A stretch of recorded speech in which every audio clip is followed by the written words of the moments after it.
Hi viewers, VRX77. This is my YouTube channel. Please watch and subscribe. Press the bell icon to get more videos. నా content నచ్చినట్లయితే like చేయండి, మీ బంధుమిత్రులకు share చేయండి, నాకు support చేయండి. Ukraine Russia మీద భీకరంగా దాడి చేసింది కదా.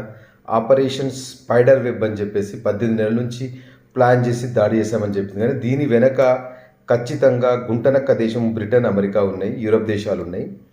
ఇది ఒక అందుకు మూడవ ప్రపంచ యుద్ధానికి నాందిగానే భావించవచ్చు. ఎందుకంటే ఇంతకుముందు ఉక్రెయిన్ అనేది యుఎస్ఎస్ఆర్లో భాగంగా ఉండేది.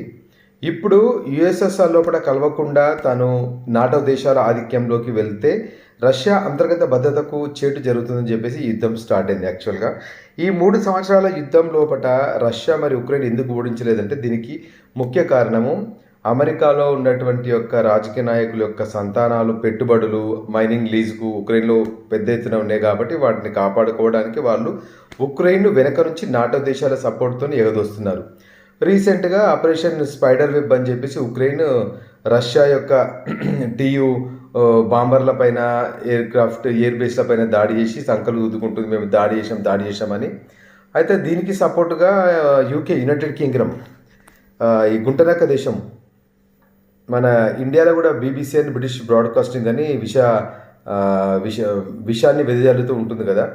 ఇది అప్పటి నుంచి చిన్న దేశం రష్యా తలుచుకుంటే ఒక్క సాతాను మిసైల్తోని యూకేను లేకుండా, ప్రపంచపటంలో లేకుండా చేస్తుంది. ఇది అందుకు నాందిగానే భావించవచ్చు.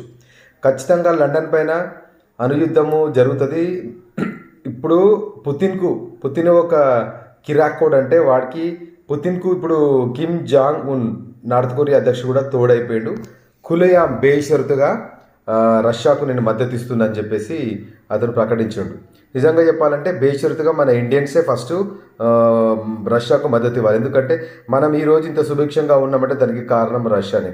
1971లో కూడా పాకిస్తాన్తో యుద్ధం జరుగుతున్నప్పుడు వెనక నుంచి సేబర్ విమానాలు అమెరికా వాడు పాకిస్తాన్కి ఇచ్చి, యూకే వాడు వీళ్ళంతా కలిసి ఇండియాను మొత్తం అష్టదిగ్బంధనం చేసినటువంటి సమయంలో నేనున్నా అని చెప్పేసి ఒక్క మొగోడుగా వచ్చి అరేబియా సముద్రంలో తన యుద్ధ నౌకల్ని, సబ్మెరీన్లను మొత్తం నిలబెట్టి మనల్ని కాపాడినటువంటి రష్యాకు మనము సచ్చేంత వరకు మనము రుణపడి ఉండాలి, రష్యాకు, ఇజ్రాయిల్కి.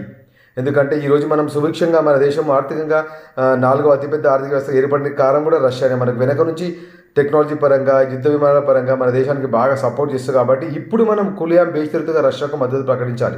ఇందులో ఎలాంటి సంశయం లేదు. ఇప్పటికి కూడా అమెరికా గుంటనక్క దేశమే, యూకే కూడా గుంటనక్క దేశమే.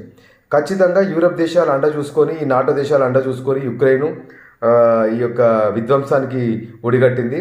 కానీ రానున్న రోజుల్లోపట ఈ రష్యాదే విజయం చేకూరుతుంది. అంటే దీనికి నానుడిగా బాబా వంగా, మన బల్గేరియా తత్వవేత్త బాబా వంగా కూడా చెప్పినట్టు సూపర్ పవర్గా రష్యా నిలుస్తుందని చెప్పింది. ఈ ఖచ్చితంగా 3వ ప్రపంచ యుద్ధానికి 2025 నాంది. 8 సంవత్సరాలు యుద్ధం జరుగుతుందని కూడా తను ప్రిడిక్షన్లో చెప్పింది.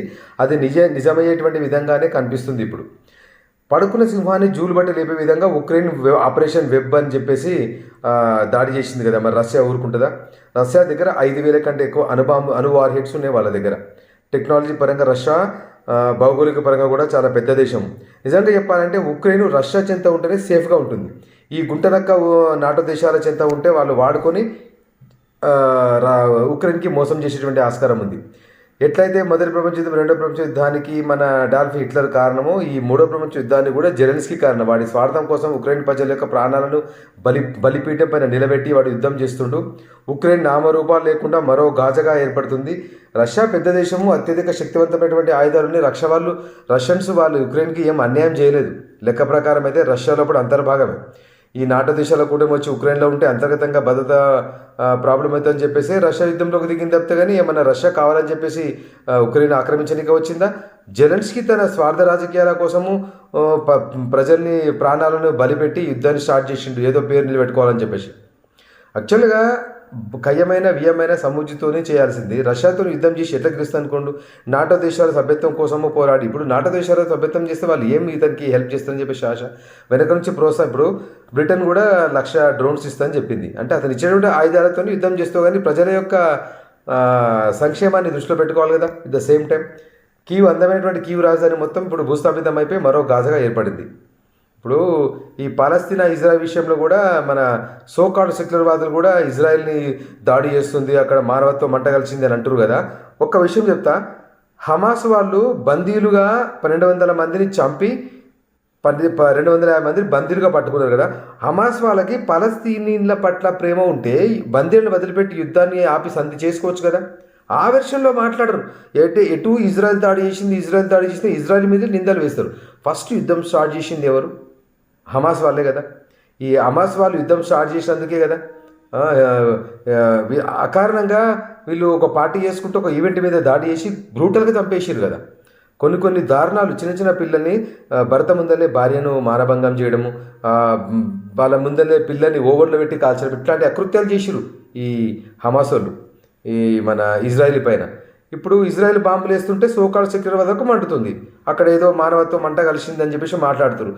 అదే పాలస్తీనీల పట్ల హమాస్ వాళ్ళకి ప్రేమ ఉండి అయితే మరి ఆ బందీలు వదిలిపెట్టి యుద్ధం వదిలిపెట్టి సంధి చేసుకోవచ్చు కదా. అంటే వాళ్ళకు ఒక న్యాయం, వీళ్ళకు న్యాయమా? ఇజ్రాయెల్ చేస్తున్న యుద్ధము కరెక్ట్. చివరి ఉగ్రవాదిని కూడా సమూలంగా నాశనం చేసే వరకు బెంజమిన్ నెతన్యాహు కంకణం కట్టుకున్నాడు. అది నిజమైనటువంటి దేశభక్తి అంటే అది. ఈ రష్యా విషయంలో కూడా బేషరతుగా ఇండియా రష్యాకు ఖచ్చితంగా సపోర్ట్ చేయాలి. మనం ఈరోజు ఇట్లా ఈ విధంగా నిలిచినప్పుడు దానికి రష్యానే కారణము. ఖచ్చితంగా మన భారత్ దేశం కానీ భారతీయులంతా కానీ రష్యాకు రుణపడి ఉన్నాము. రష్యా ఖచ్చితంగా సపోర్ట్ చేయాలి.